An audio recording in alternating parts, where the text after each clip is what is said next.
کر پاکستان کو اس طرح سے ریپرزینٹ کیا کہ اس کی ساکھ جو تھی اس کو بہترین پازیٹیو طریقے سے انہوں نے کیا. اب ہمیں ایگریکلچر اور امپورٹ ایکسپورٹ کے حوالے سے اس پہ کچھ ورکنگ کرنی پڑے گی. آپ نے انوائرمنٹ کے حوالے سے کہا, ماحولیاتی جو مسائل ہیں اس کے حوالے سے بھی آپ نے کہا, وہ سیکنڈ سیگمنٹ میں آپ کے ساتھ ہم ڈسکس کرتے ہیں کہ اس میں ہم کس طرح سے ابھی ورکنگ جاری ہے. وزیر اعلیٰ پنجاب کون سے پروجیکٹ سامنے لا رہی ہیں, اور پرائم منسٹر آف پاکستان کے حوالے سے بھی بہت سارے ایسے پروجیکٹ لائن اپ ہیں جو کہ ہمارے ہاں جو ماحولیاتی تبدیلیاں آ رہی ہیں, سیلاب ہے یا مونسون ہے, اس کے حوالے سے بھی وہ ورکنگ کر رہے ہیں. صحیح, بہت شکریہ. شداد صاحب, یہ جو پرائم منسٹر گلیشیئر کانفرنس میں شرکت کریں گے, اس کی کیا اہمیت ہے, آپ کو کیا نظر آتی ہے؟ دیکھیں, اس کی اہمیت کا اندازہ آپ یہاں سے لگائیں کہ جیسے بھارت نے ابھی ہمارا سندھ طاس معاہدہ جو ہے وہ معطل کیا ہوا ہے اور پانی کی ہمیں دھمکیاں دے رہے ہیں. اس میں چونکہ ہمارے ساتھ جو چین ہے اس کا بھی ہمارے ساتھ پارٹنرشپ ہے اس حوالے کے حساب سے, اور چونکہ یہ جو گلیشیئرز کے معاملے, اس میں 2-3 چیزیں میں آپ کو واضح کروں. ایک تو ہمارا جو گلیشیئر پگھلنے کا سسٹم ہے, جو ماحولیاتی چینج جیسے اسما نے ابھی کہا, تو ایک تو اس حوالے سے بڑی یہ اہمیت کا حامل بنتا جا رہا ہے. دوسرا جو ہمارے وہاں پر دفاعی سسٹم ہے یا جو ہماری فورسز وہاں پر تعینات ہیں, اس کے حوالے سے بھی جو ہے یہ وہاں پر ڈسکشن ہوگی, لیکن یہ اس طرح کانفرنس میں نہیں ہوگی. لیکن ہمارے ذرائع یہ کہتے ہیں کہ جو ہمارا, آپ کو یاد ہے کہ اس کے اوپر بھی ہماری ایک جھڑپ ہو چکی ہوئی ہے بھارت کے ساتھ, اس کو بھی ہم نے اسکوئر کرنا ہے, کیونکہ وہ جس جگہ تک آ چکے ہیں اس کو بھی ہم نے واپس ان کو وہاں سے دھکیلنا ہے. تو اس حوالے سے تو یہ ہمارے لیے بڑی اہمیت کا حامل ہے, اور جو ہماری ایک پانی کی کمی ہے اس کو بھی ہم کافی حد تک اسے پورا کر لیں گے. صحیح ہے. پروفیسر صاحب, لاسٹ منٹ ہے میرے پاس. یہ تاجکستان میں جو موسمیاتی تبدیلی کا جو ہوگی کانفرنس, اس میں پاکستان کا ایجنڈا ممکنہ طور پہ کیا ہو سکتا ہے, کیا اس کو اپروکسیمیٹلی, کیونکہ جو کلائمیٹ چینج ہے یہ نہ صرف تاجکستان بھی اکراس دا ورلڈ جتنی بھی کنٹریز ان کو افیکٹ کر رہا ہوتا ہے.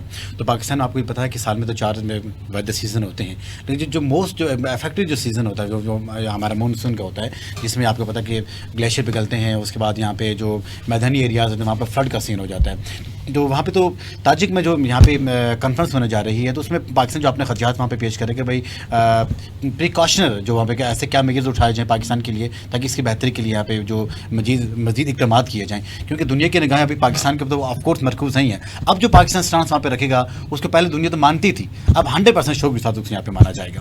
میں یہ سمجھتا ہوں کہ یہ والی کانفرنس بڑی امپورٹنٹ ہے, اور جو ہماری جو ڈیلیگیشن گیا ڈو ہوپس ہو کہ ان شاء اللہ تعالیٰ اس میں بہترین طریقے سے ان شاء اللہ تعالیٰ وہ اس کا ڈیفینڈ بھی کرے گا, اور دنیا اس کا مانے گی بھی, کیونکہ پاکستان جو سب سے زیادہ افیکٹڈ ہے دو چیزوں سے, دہشت گردی سے افیکٹڈ ہے, اور موسٹلی جو کلائمیٹ چینج جو اسے جو مین افیکٹڈ ہے پاکستان. تو میں یہ سمجھتا ہوں کہ تیسرا چینج سے تو کہتے ہیں اس حد تک افیکٹڈ ہے کہ ہماری جو اس وقت گرمی کی لہر چل رہی ہے, اس پہ تحقیق جو ہے وہ کینیڈا میں ہو رہی ہے, یورپ میں ہو رہی ہے, وہ پاکستان پہ تحقیق کر رہے ہیں, لیکن ہمارے یہاں کوئی تحقیق نہیں ہو رہی. دا ریزن بینگ دیٹ کہ جو آپ کو پتا ہے کہ جو کلائمیٹ چینج کی وجہ سے جو ویدر سیزن جو چینج ہوئے ہیں, آپ کو پتا ہے کہ جو اس بار جو یہاں پہ ہمارا آٹم جو سیزن تھا وہ اس اعتبار سے نہیں تھا, لیکن جو ہی ہماری گرمیاں شروع ہوئی تو سردیوں کی لہر آنا شروع ہو گئی. ابھی مطلب اس اعتبار سے گرمیاں نہیں ہونی چاہیے تھیں, لیکن یہاں پہ گرمیوں کی لہر شروع ہو گئی ہے. اس اعتبار جو کلائمیٹ چینج پاکستان اس کو بڑا سفرلی یہاں پہ دیکھ رہا ہے, اور میں یہ سمجھتا ہوں کہ یہ پاکستان کا ایک بیسٹ, اگر اس کو ایکسپلین کرنے میں کامیابی ہو بھی جاتے ہیں تو اچھا نیریٹو ہوگا اس اعتبار سے. لیکن جو دکھ کی بات یہ ہے کہ یہاں جس طرح آپ نے بھی کہا کہ ہمارے یہاں ادارے تو بنائے جاتے ہیں, اور یہاں پہ گورننگ باڈیز تو یہاں پہ بنائی جاتی ہیں, لیکن ایکٹنگ کون کرے. تو اگر ایکٹنگ اس اعتبار سے نہیں چیکنگ بیلنس نہیں رکھیں گے, امپلیمنٹیشن نہیں کریں گے, تو پھر میرے خیال میں جو چیزیں ہم بناتے ہیں وہ اس اعتبار سے وینش ہی ہو جاتی ہیں. صحیح. مجھے یہاں پہ ایک بریک لینی ہے. بریک سے جب ہم واپس آئیں گے تو بات کریں گے بھارت کے جنگی جنون پر, کہ بھارت کے سر پر ابھی تک جنگی جنون سوار ہے, اور وہ اس کے میڈیا سے آوازیں آ رہی ہیں, اس کے لوگوں سے آوازیں آ رہی ہیں کہ ہمارا آپریشن سندور ابھی ختم نہیں ہوا, اس کو ہم نے پاز کیا ہے, دوبارہ ہم واپس آئیں گے اور بات کریں گے ممکنہ بجٹ 2025-26 کے حوالے سے, کہ اس میں کیا عوام کو فیسیلیٹیٹ کیا جائے گا, کس طرح کا بجٹ آئے گا, کیسے منصوبے ہوں گے, کس کو سب سے زیادہ بجٹ دیا جائے گا, کیا چیز پریفرنس ہوگی ان کی حکومت کی. ان تمام چیزوں پر بات کریں گے, لیکن ایک شارٹ بریک کے بعد.